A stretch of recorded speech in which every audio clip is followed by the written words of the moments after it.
You are standing in an open field west of a white house with a boarded front door. There is a small mailbox here. Opening the small mailbox reveals a leaflet. Welcome to Zork. Zork is a game of adventure, danger, and low cunning. In it, you will explore some of the most amazing territory ever seen by mortals. No computer should be without one.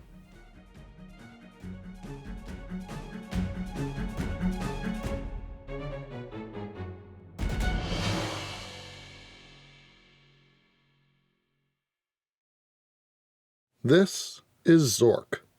It's text-based interactive fiction and one of the first adventure games ever made. If you were a kid in the 80s who had any way to get on a computer, you knew this game. You control the story by giving commands to the computer, and then it does what you say, or sometimes says it doesn't understand, or sometimes just makes fun of you. It's great. For a lot of people, this was the first time ever being the main character in a story. That's something very different than arcade games like Pong or Asteroids. Zork brought you through labyrinthian passages and into underground perils, through clues and confusion, and had you making notes and becoming lost in a world that you held mostly in your imagination. Let's look at how the entirely text-based Zork strangely plays a huge role in the history of video game mapping, and why it's still held dear in the hearts of everyone who played it. Zork was developed in the 70s and released in various ways throughout the 80s. It's a story, not just a game. You control the way the story unfolds. The text and descriptions are given to you and you choose what to do. Do you want to go west, go east, look in the window, try to open a door, pick something up, break something? It's up to you. The computer, the game master really, will do what you say if it's possible and if it understands. This was absolutely mind-blowing in the early 80s. The name Zork itself is a bit silly.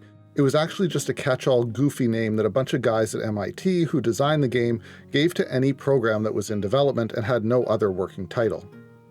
Zork was hatched by a group of nerdy programmers who had played Colossal Cave Adventure, an even earlier text-based game that we'll get to in another video.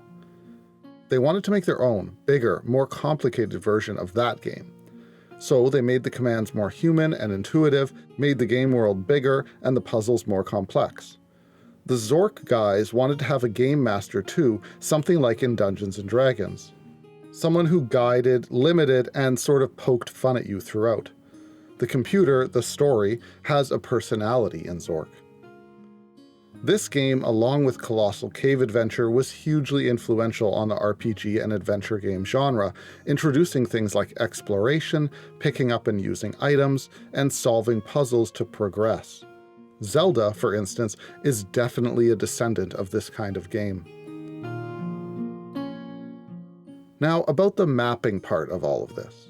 Zork is a game where you try to solve puzzles and collect treasures, mostly in a giant underground empire with lots of different levels and rooms. Not all of these rooms line up as you expect, and the paths can be dangerous or confusing. Things are rarely straightforward or easy, the paths twist and turn, so you need a map. The Zork instruction manual, which is quite a treasure of early game lore, gives all kinds of helpful hints about how to move around and play this kind of game. And actually, the very first hint in the Zork instruction manual is, draw a map. They say it should include each location, the directions connecting it to adjoining locations, and any interesting objects there. Some puzzles are almost impossible to solve without mapping the area. There are 10 possible directions, plus in and out. Some passages curve, so north doesn't always mean south gets you back. You're watching on screen throughout this video my little attempt to make a Zork map while I'm playing the game. So no, the game didn't come with a map, well, aside from the little sample one in the instructions. This isn't today's world of convenience, where games usually hold your hand and give you everything you need to make it through. This game is hard, and if you want a map, you need to make your own. And so people did. From little kids to adults, everyone took a shot at making some kind of reference guide for themselves. Just check out some of these different amateur maps that people still find in basements around the world. There's also an original map that was actually made by one of the guys who made Zork as well. Now, with no internet to trade secrets or discuss problems and hardly any gaming magazines, you were really on your own or maybe just with your friends in the land of Zork. This kind of adventuring on your own in a land that you co-create, with dangers and confusing perils, means that people who played Zork really went there. This kind of map making was symptomatic of the immersion of this game, an immersion that still makes the game extremely playable today. Where graphics can age and gameplay mechanics can become tired and broken, Zork's simplicity and appeal to your internal graphics card, your imagination, means that it doesn't age like that. It's more like D&D in that way. It's interactive, imaginative storytelling. And just to play Zork properly, you have to get to know every corner of it like your own home. What's where, how to get between places, what dangers to avoid. You have to live in Zork. This touched and then spawned a breed of gamers that love to live and immerse into games. Creating complicated maps, sharing them with family and friends, it's just one part of exploring this world you're very invested in. Zork demands your whole attention, and through mapping it, you end up in a world that's way more personal and immersive than you might really think could come from text alone. It was possible a little after the initial release of Zork to order official maps if you needed some help.